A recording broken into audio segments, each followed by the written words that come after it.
Welcome to Breakthrough Success. I'm your host, Mark Gabberty, the content marketing expert, bringing you 5 new episodes every week where I and top-level guests teach you how to take your business to the next level and achieve your breakthrough.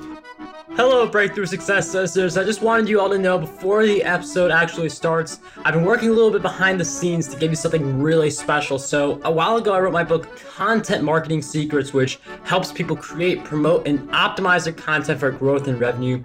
And I just put the finishing touches together to offer that for free to anyone who is interested. So if you want your free copy of Content Marketing Secrets, all you have to do is head over to markgabberty.com/book. Now, let's jump right into the episode. As we're working to grow our brands, we're putting in the work, we're putting in all this effort, it is not uncommon for us to find ourselves occasionally getting stuck. And the key when you are stuck is to get unstuck as quickly as possible. That is going to be the focus of today's episode. And today's guest is the CEO of the Artist Evolution. He also helps marketing directors to be successful through strategy and implementation support. And a little more detail about the company, the Artist Evolution is a strategic growth agency that specializes in developing and implementing strategic marketing playbooks that help CMOs and marketing managers highlight distinguishing traits to build brand image, maximize ROI, and avoid wasting marketing dollars in a competitive industry. Today's guest for episode 254 of the Breakthrough Success podcast is none other than Derek Champagne. Derek, it is such a pleasure to have you on the show. Mark, thank you so much for having me today. Your listeners are in good hands, and I appreciate the time, and I want to share as much value as I can. Derek, thanks for taking the time to be on Breakthrough Success. I'm really looking forward to getting into this, getting our brands unstuck from any situation where we find ourselves stuck is something that we need to do as quickly as possible. That's why we're focusing on it in this episode. So before we do that, I'd like to get a little backstory. So can you share with us why you decided to start the Artist Evolution and some of the backstory behind that? Absolutely. If you don't mind, I'll share a little bit about who I am as well, if that's okay. Perfect. I at an early age, I remember being on stage for the first time at 3 years old. My parents were part-time touring musicians. And so I had a love of business and music pretty equally in my early years. So I went on to start a few companies, but I was also managing a band at the age of 11 that my brother and I were touring in and getting rides and dropped off at shows for, all the way from Arkansas to Nashville. So we had chauffeurs, my parents, driving us around. Fast forward a few years later, and I had an opportunity to move to Los Angeles, where I was a musician and I had a couple companies out there, and I played 4 or 5 nights a week on the Sunset Strip. I was the bass player at the Viper Room back when Johnny Depp owned the club, and got to do a lot of stuff with TV and music soundtracks and play and do a lot of guerrilla marketing. But had an opportunity in mid 2000s, around the time when, if you remember, around 2000s when the music industry really had a big change. In fact, it was flipped on its head, and you saw companies like Tower Records go under, and you saw Capitol Records and all the other industries, giants kind of just fold in a little bit and get a lot smaller and shrink down. So it changed the whole landscape of the business I was in. So I ended up making a transition. I moved back to Northwest Arkansas, and I was working for an agency where I helped start a professional division. And our clients in the agency were clients like Dial, T-Mobile, Rubbermaid, Crayola, a lot of the big vendor type clients for Walmart. Northwest Arkansas, where I had relocated to, is where Walmart and Sam's Club is from. So it's kind of like a retail mecca for marketing. In 2008, Walmart decided that every business in the world that wanted to do business with them had to have a physical presence, a physical brick and mortar presence in Northwest Arkansas. And so you can imagine kind of the gold rush of growth in that area. In 2007, I was working for this agency, and I really had a heart for helping smaller businesses and giving more personal attention to strategy and development. And they weren't really getting that in that kind of Walmart vendor agency environment. So with the blessing actually of the ownership of the agency, they were kind of about to let some clients go, and I was moving on to a different direction. So in a Jerry Maguire type moment, I remember sitting in a parking lot and calling one of my first clients from my agency and saying, "I've got some bad news. We have to let you go." But the good news is I can start working on your account and helping you immediately. I'm actually going off on my own as a consultant and starting an agency. It got really quiet. And then that first client said, what time can you get here? And I got right in the car and went and started to work right then for my first client. So that was 11 years ago. Fast forward several years later, but we've worked from household brands to startups all over the country, and really focusing on strategy, building really sound strategic playbooks, and then helping with implementation, because we saw that all the best strategy in the world didn't really mean a lot if there wasn't good implementation and consistent execution. So that's what our agency focuses on. And I really like the themes of implementation, which, I mean, you can have the best plan on paper, but without implementation, it's not going to do you any good. And also that theme, how Derek got started by helping others, which is something that, like, he wanted to help people with their businesses, which that is a strong why, like, if you tie it into impact. So I wanted to mention those things. We're going to now go into a little bit more about the whole getting unstuck part of the episode. But before we do that, I mean, like, we are sort of diving in right now. Because before we talk about getting unstuck, we have to talk about how we get stuck in the first place. So I'm wondering if you could share with us a little bit about how do brands like find themselves stuck? Is it a set of factors? Is it a mindset? Is it a pattern? Like, how do brands like get themselves stuck in the first place? Yeah, that's a great question. Well, some get stuck from day one. And so if I can tell you the 5 crisis points in marketing around brands getting stuck, it's what I wrote my book about, Don't Buy a Duck. It's about these common crisis points. And a few years ago, I was saying I did over 1,000, but now it's been over 1,500 audits of businesses from startups to household brands and seeing where they get stuck. And some of these sound really simple, and they are, but when they're missed, and you know this as an expert content marketer, if you don't understand who you're talking to and how you're talking to them and having the right message, you're not relevant.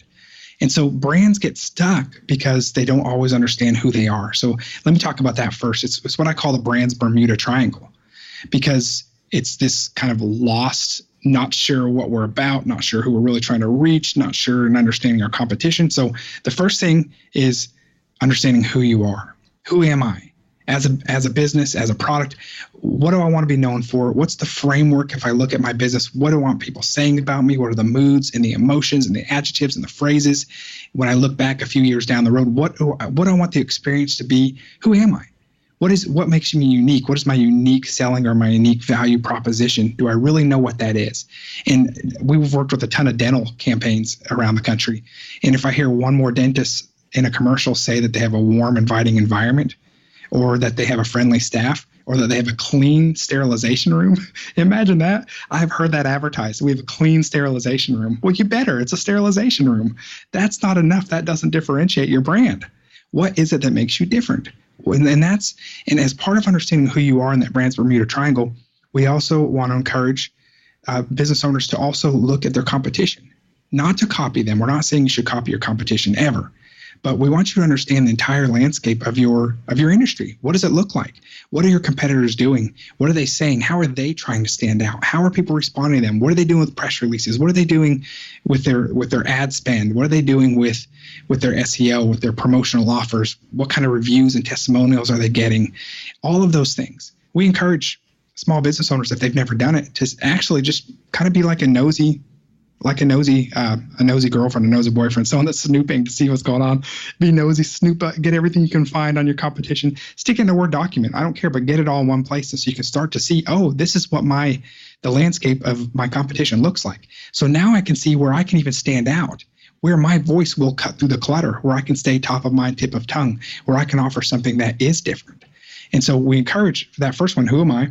And that second one, as part of the brand's Bermuda Triangle, is understanding who they are. Really better understanding your target customer. And I know as a content marketer, you're an expert on this. We often say we understand our target customer, but I've found many times, again, remember, we've done over 1,000 audits, and commonly we find that the customer wasn't really understood. I like to use the analogy of if you were taking your significant other out for dinner and they were vegetarian, you take them to the best steakhouse in town. It's probably not going to go over very well for you if you don't know what's important to them, if you don't know what they like, right? And so sometimes we do these surface understandings of our customers, or we make assumptions, and that's not enough. You want to get to know your customers. Gender, income, ethnicity, marital status, religion, education, stage of life, their hobbies. Better know where they're located. We've done audits where where the customer did not know where their target customers were even geographically located. They didn't know where to start. So they were just throwing stuff out there and hoping they reached them. Their buying patterns, their political affiliation, get to know them. And whenever we see mistakes in marketing, when we see money wasted, it's a lot of times when we go right to the very beginning and look at the brand part of it, and there's other things we'll talk about, but we find out that they didn't really have a good, clear understanding of who they were, so it's making it hard for their brand ambassadors, their employees, their customers to refer them properly, and then they didn't really understand their target customer, so they didn't know how to communicate with them, and then they didn't even know where to reach them. And so whenever we're talking about building an effective marketing campaign, you need to know where to reach your customer, but you need to understand them before you can do that. And I really like this theme of making sure you know who your targeted customer is, because, I mean, once you know that, you can have like the messaging, you can create content that appeals to that person instead of just trying to cast a big net and not landing all the right people in that net. So it's really important to understand your targeted customer, as Derek pointed out. And one of the things I do want to ask is, we talked about how brands find themselves stuck, but how can we turn the corner? And not just for brands who are stuck, but also for people who they may feel stuck with their current business ideas, they feel stuck with their productivity. How can we turn around the corner anytime we find ourselves stuck? Yeah, anytime you find yourself stuck, first of all, there's 5 things that you need to have. You need to understand clearly who you are, and I'll go into some of these in more detail. You need to really understand your target customer. We talked about those. You need to make sure you're using the right marketing tools. Often I see a great brand that understands themselves and they really understand their target customer, but when it comes time to executing their plan, they don't actually update their tools. So let me specifically, like landing pages and their logo and the things that need. So instead of bringing their tools up to the level of their new brand, this great focused brand, they dumb down their brand to fit into their existing tools. That's one of the easiest things that you can fix. But when it's not fixed, I've seen brands spend tens and tens and hundreds of thousands of dollars in a month sending them using the wrong tools. So make sure you have the right tools. And the way you do that is you say, okay, let's audit every single thing I use, every single thing, including my employees, from my letterhead to my logos to my email signature to my brand videos to my messaging on LinkedIn to my website, to my landing pages. Now, let me look. Are those all showing the perception that I want to have? Like they match the level of quality in the message that I want to have, no corners cut. And are they achieving my objectives? Are they helping me bring people in and close and actually convert to sales? If they're not, they need to be adjusted. That's actually the easier part. Once you understand who you are and who they are, the tools can be adjusted more easily. So adjusting your tools. And the next thing is having a really good plan, writing out an integrated plan. I have a chapter in my book that says, if marketing's not going according to plan, perhaps you don't have a plan. So knowing who you are, understanding your customer, having the right tools, writing out a good plan, and then the last one is to have consistent execution. As we talked about in the beginning, if you have a great strategy but you don't have implementation and execution, then it really doesn't mean anything. And if you want to make progress, if your brand's stuck, if your campaigns are stuck, if you're doing these things that I recommended and you're doing consistent execution, it's what we call our ongoing first downs, then you're going to start to make traction. So I want you to picture the end zone in a football analogy. The end zone are your objectives. That's where you're trying to go. Most good football doesn't happen with a Hail Mary pass for 90 yards or a 90-yard run, right? But those are the exciting things to watch. But most football, like ground and pound smash football in college, like think Alabama, it happens first downs at a time. Get another first down. Get to another first down. And if you have somebody quarterbacking, you have to have a quarterback on your campaign. They have to be the number one. They have to know that they're the quarterback. And that quarterback has to keep making first downs, following the playbook with the right tools. And when you do that, you start to look back and you're continuing first downs. You're getting farther down the field towards your end zone. And that is how you do an effective campaign.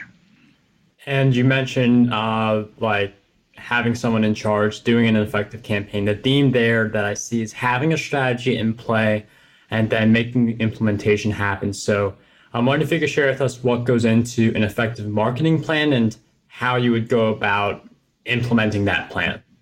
A great question. Thank you.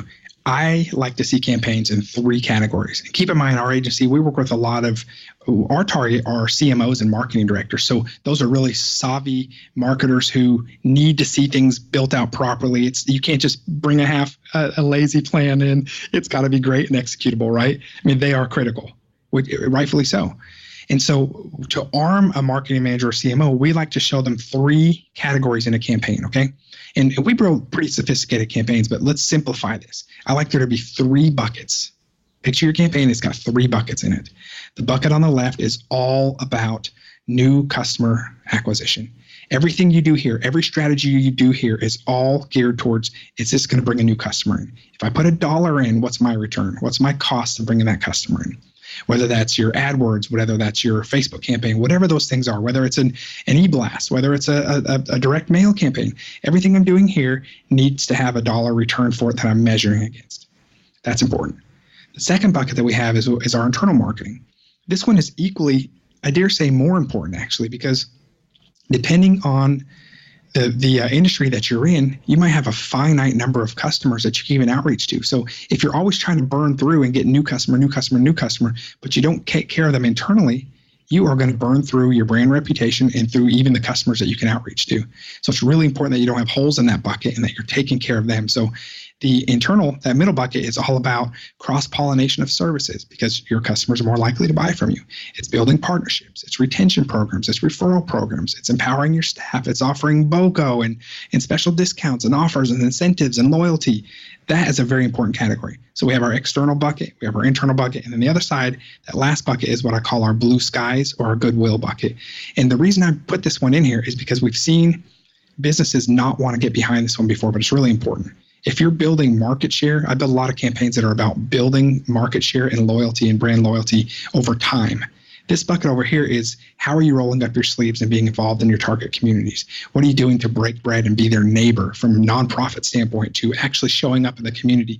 That's how you're going to stay top of mind, tip of tongue in an organic and meaningful way that complements your internal and your external bucket. So I like to see those 3 together. And that's what a good, healthy, integrated campaign looks like for us.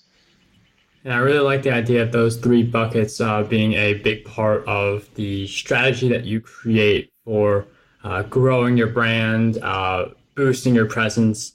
And we've talked about how do people get stuck? How do brands get stuck? How do they get unstuck? But let's talk about also, let's say you're stuck and you've been stuck for a while and you're wondering, why am I not getting unstuck? So what do you believe holds most people and brands back from getting unstuck?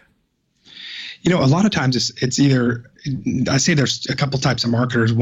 There's 3 types actually. There's the strategic marketers that are always measuring, and I have an acronym for that I'll share in a minute. There's those that just don't know, or they don't want to know, and they put their head in the sand. Or there are those that just keep outspending because they're hoping that something works, but we call Band-Aid marketing. You're just throwing something up and seeing what sticks.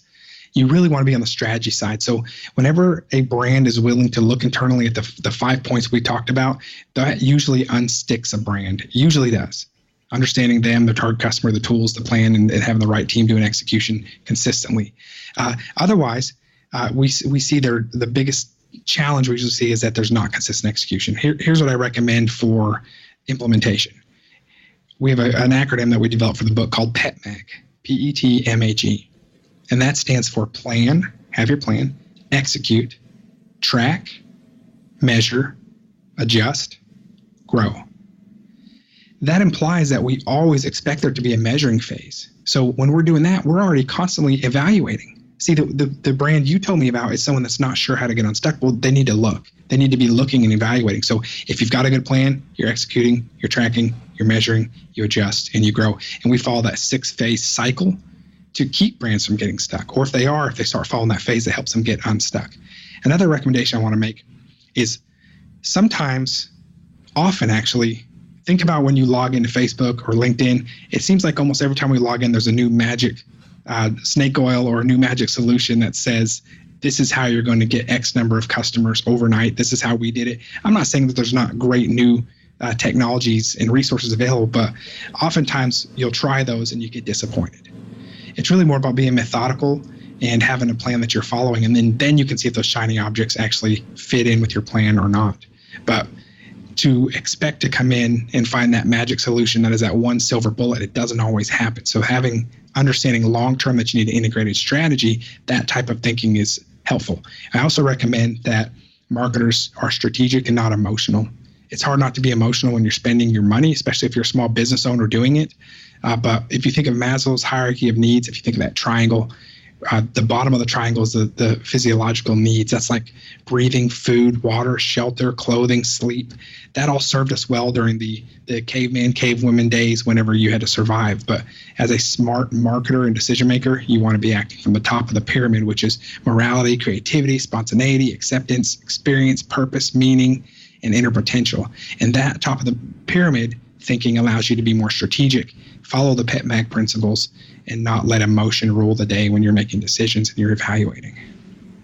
Derek, thank you for giving us that acronym that we can use to basically get an idea of how we're doing right now, give us an idea of the values that we need to develop. And I think a lot of it is also based on reflection, where you're just reflecting on where you are. You're asking yourself the tough questions, and then you can eventually get yourself unstuck as long as those questions lead to action. But throughout all of our journeys, we are going to face certain challenges along the way. And with that in mind, Derek, I'm wondering if you could share with us one big challenge that you faced in your journey and a powerful lesson you learned during that challenge. Yes, absolutely. And I will tell you very personally, I've got so many lessons. I've had 8 companies, but let me share one specific to this agency. We tell people often to niche down. We're always telling them you can't be all things to all people, but we did not follow our own advice. Unfortunately, Mark, we did not. In January this year, we had to make the tough decision to do a niche down campaign. And that's one of the best things that we ever did, but it was really painful for us. And in January, we had some turnover, some churn rate in our agency. And it was a big 6-figure amount, which was enough for us to go, oh, we outsold it, but we also had a big loss that was unexpected. And it forced us to sit down and go, what are we doing wrong? What are we doing? What are we not practicing that we tell our clients to practice? And we realized that we were becoming a Me Too agency. And I'll give credit to Jason Swank, who is a marketing consultant to marketing agencies specifically. Hear how niche down that is? Isn't that great? A marketing consultant to marketing agencies. And he looked at our materials as well and said, yeah, you're trying to be too many things to too many people. And so we went through after a decade in business, where we were offering brand videos and websites and content marketing and strategy and all these other things, we had to make a decision that we were trying to do it for too many people, too many different types of industries, from car dealerships to international pizza companies to dentists across the country. And even everything I'm telling you sounds very scattered, but we never had to make the decision until it was made for us. And so we niched down as follows, and this is how niched down we are now. From working with everybody on all things, now we offer a strategic playbook and a 3-phase implementation program. That's what we offer now. And let's scale down farther than that. Now we offer it to 2 different verticals. We offer it to healthcare technology companies and banks. And now let's scale it down more than that. So you see how focused we're getting. Now we help marketing directors and CMOs. We be the support team for CMOs to build their strategy and implementation at healthcare, technology, and finance companies. That's what we do now. And I really like how you just narrowed down to focus on a few people instead of just trying to target everyone in the market. And it is a tough choice, especially when you think that everyone's your customer. And but yeah, as Derek mentioned, it's one of the best things that you can do for your business, especially when you're trying to get unstuck and get a little more clear about who are the right people who are going to buy your products and services. So thank you for sharing with us that challenge and the lesson you learned as well. And one of the ways that I like to learn lessons, in addition to the Breakthrough Success podcast, is by reading as many books as I can get my hands on. So with that in mind, Derek, I'm wondering if you could share with us 3 books that you believe will have a positive impact on us. Yeah, there's so many great books, obviously, but one book I love is Immigrant Edge by Brian Buffini. Talks about the principles of success. That was a great book. I'm obviously going to plug my book, Don't Buy a Duck, which has been bestseller and endorsed by Seth Godin, where I talk about the crisis points in marketing and give great examples from case studies from our clients across the 10 years. Another one is View from the Top from Aaron Walker, which is a great book that talks about success and significance and balance and achieving goals. And Aaron's a buddy of mine and a mentor, and that book's been life-changing for me. Derek, thank you for sharing with us those great book recommendations. We will include all those in the show notes, marktheverdict.com/E254. Aaron was actually a guest on the Breakthrough Success podcast, so we will throw in that link Yes. as well in the show notes. And we'll also throw in Content Marketing Secrets. That's a free book. Just pay shipping to get that, marketready.com/book. And my book, Podcast Domination. You can learn more about that in the show notes as well. But before we wrap up this episode, Derek, I've asked you several questions throughout our time together, but what do you believe is one question that we need to be asking ourselves more often? Thank you. I want to encourage others to say, what's something obvious that I'm missing? And let me give you a specific example. I have seen in audits, I've seen businesses who are so focused on their digital strategy and how to reach their target customer that they forget literally across the street from them is somebody they were trying to reach. So don't forget sometimes those old school common sense answers like get outside and meet your neighbor. And trust me, our agency does all kinds of digital strategies. We embrace them all. But there's no substitute sometimes for opening the door, walking across the street, and shaking your neighbor's hand. You don't need to do a creative digital strategy to say hello to them. So don't forget, and I have a chapter in my book that says the yellow pages are dead and other lies businesses tell themselves. And obviously the yellow pages are all but dead. We know that they're almost dead. We know that. But it's meant to kind of poke and get a response of going, wait, what do you mean by that? I mean, don't just roll something out. Look at your customer, understand them, try to understand them, and go, what are they using? What's important to them? And then don't completely rule out those common sense things of shaking your neighbor's hand and meeting them. Because, and if you're not sure what your target customer thinks, ask them. That's one of the most overlooked things I've seen for businesses that are struggling or stuck with their brand. Ask your customers what they think of your product and service. Derek, thanks for sharing with us that question, all of your great insights throughout our time together. If you guys want to learn more about Derek, get your copy of Don't Buy a Duck. He also has a free 5-part video series you can use to increase conversions with targeted customers. And Derek, where can we go to get that resource? Yes, champagnemarketingcourses.com/breakthrough. And we have that free series. And then I've also got a free webinar, which is marketingstrategywebinar.com, where we take time, answer your questions, and go through some of the crisis points and some other suggestions for how to grow your brand. Derek, thank you for taking the time to share all of your great insights on breakthrough success and giving us all those resources, which will be in the show notes. I can't thank you enough for being on the show. So just thank you for once again sharing your insights with us. Mark, thank you so much. Your listeners are in great hands, and thank you for the work that you're doing. How does over 100 retweets per day sound to you? My free ebook, 27 Ways to Get More Retweets on Twitter, has you covered. I use the methods within this ebook to get over 10,000 retweets every single quarter. To learn